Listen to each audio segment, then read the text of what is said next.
ప్రియమైన వారలారా, ఎలా ఉన్నారు? బావున్నారా? ప్రభువునందు ఎప్పుడూ సంతోషంగా ఉండాలి. మనమెప్పుడూ సంతోషంగా ఉండాలని దేవుడిష్టపడుచున్నారు. సమస్యలు ఉంటాయి. చూడండి, ఈ సముద్రాన్ని చూస్తున్నారు కదా, అలలు వచ్చుచున్నవి. ఒక సరిహద్దు వరకే దానికి దేవుడొక హద్దుని ఉంచారు. చూచుటకు సముద్రపు దరిన నిలబడితే భయంకరంగా కనిపిస్తుంది కొన్నిసార్లు పెద్ద అలలు వచ్చినప్పుడు. అయితే ఇంతవరకే రా, దానికి పైబడి రాకు అని దేవుడు దానికొక హద్దుని ఉంచారని వేదములో చెప్పబడి ఉన్నది. కనుక సముద్రపు అలలు వస్తాయి, వెనక్కి వెళతాయి. మళ్ళీ మళ్ళీ ఎన్నో అలలు వస్తాయి. అయితే అంతే, అంతకు పైబడి నాశనం కలుగజేయవు. కొన్నిసార్లు సునామీ లాంటివి వచ్చితేనే ఉండును. తర్వాత ఈ సముద్రపు అలలు వస్తాయి, పోతాయి, అంతే. ఆ విధంగానే సమస్య వస్తుంది, పోతుంది. అలాగే నాశనం చేయునట్లు వచ్చును. దానికొక హద్దు ఉంది, అంతకుమించి రాకు. నా పిల్లల్ని తాకకు అని ప్రభు వాటికి హద్దును నియమించారు. కనుక మీరు ఎందుకు భయపడుచున్నారు? సంతోషంగా ఉండుడి. అయితే మీరు ఒకటి చెయ్యాలి, ప్రభు వైపు చూచి మొర్ర పెట్టాలి. మీ కండ్లు ఆయన వైపు చూడాలి. ఒక భక్తుడు చెబుతున్నాడు చూడండి, 123వ కీర్తన 2వ వచనములో, మన దేవుడైన యెహోవా మనలను కరుణించు వరకు మన కన్నులు ఆయన తట్టు చూచుచున్నవి. దేవా, నా కన్నులు మీ వైపు చూచుచున్నవి. మీరు కరుణించు వరకు మీరే నాకు కరుణ చూపాలి. అనేక సమయములలో మన కన్నులు మనుషుల వైపు చూచును.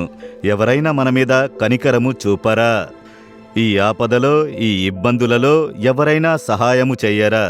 మనతో పనిచేయువారు, లేక మనకు తెలిసిన బంధువులు, మనకు పరిచయమైన వారు, స్నేహితులు ఎవరైనను కరుణ చూపరా? ఈ ఇబ్బందులలో చిక్కుకుంటిని, సహాయము చెయ్యరా అని మనుషులను మన కన్నులు వెతుకుతాయి. మనుషుల వైపు చూచును. అనేక సమయాలలో మోసపోతాము.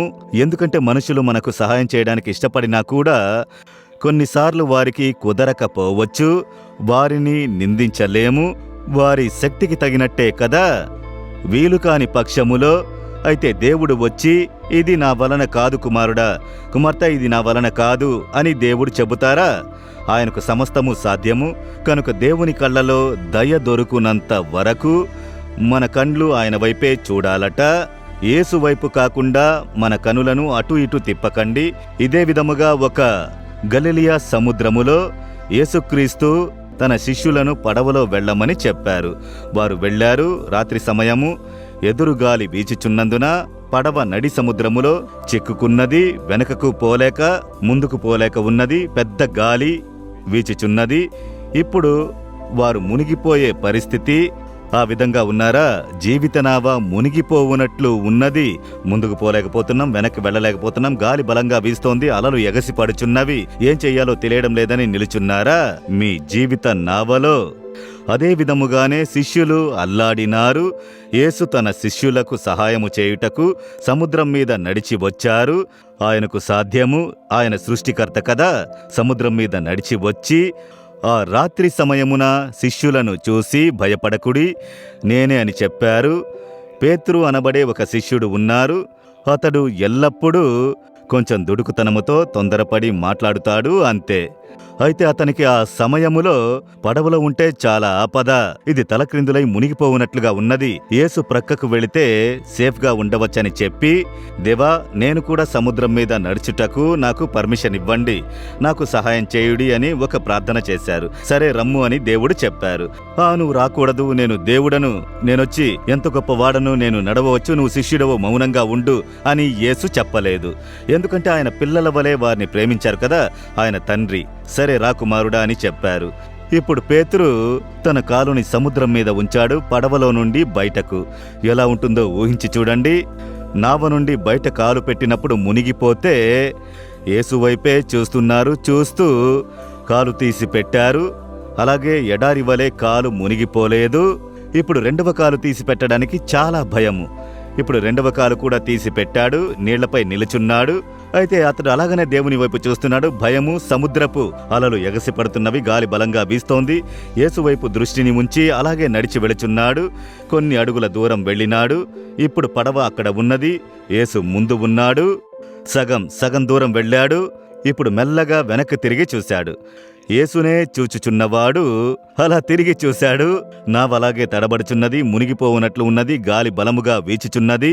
దానిని చూచిన వెంటనే, అయ్యో, నేను ఇక్కడ కదా ఉన్నాను, ఒకవైపు యేసు అక్కడ ఉన్నారు, నావ వెనక ఉన్నది, నేను మధ్యలో ఉన్నానే అన్న భయము వచ్చింది. మునగసాగాడు. దేవా, రక్షించమని కేకపెట్టిన వెంటనే యేసు చేయి చాపి పైకి లేపి, ఎందుకు సందేహపడితివి అని గద్దించారు. పరిస్థితిని చూసిన వెంటనే భయము. ఎందుకు పరిస్థితిని చూశాడు? యేసువైపు ఉన్న కండ్లను వేరే వైపు తిప్పినందువలన వచ్చిన సమస్య. మీరు యేసు మీదనే మీ దృష్టి ఉంచుడి, ఆయన్నే చూచుచుండుడి. సమస్య మారును, పోరాటము తీరును, అద్భుతము జరుగును. మీరు యేసు మీద ఉన్న దృష్టిని వేరువైపు తిప్పారంటే పరిస్థితిని చూస్తే భయమేస్తుంది, కలవరమొస్తుంది, అవిశ్వాసం కలుగును, మునిగిపోతారు. మా కన్నులు మీ వైపే చూచుచున్నవి దేవా అని చెప్పండి. మీరు జయించెదరు, ఒడ్డుకు చేరుకుంటారు, దీన్ని అధిగమించెదరు. ఈ దినమే ఒక అద్భుతము జరుగును. మీరు కన్నులు వేరే వైపు తిప్పినారు కదా, దాన్ని ఒప్పుకొని, దేవా, నేను వేరే వైపు నా దృష్టిని మళ్లించినందుకు క్షమించండి, మీ మీద నేను దృష్టి ఉంచెదను అని చెప్పండి. అద్భుతము చూచెదరు. దేవా, మా కన్నులు మిమ్ములను చూచుచున్నవి, నేనిక మీదట మనుషులపై దృష్టి ఉంచను, పరిస్థితులను చూడను, నా యేసు అయిన మీ వైపే నా దృష్టి ఉంచెదను. మీరు నాకు కనికరం చూపు దేవుడవు. ఈ దినము నా మీద కనికరము చూపి అద్భుతము చేయుదురు. విశ్వసించుచున్నాను. యేసు నామములో ప్రార్థిస్తున్నాను. Amen, amen.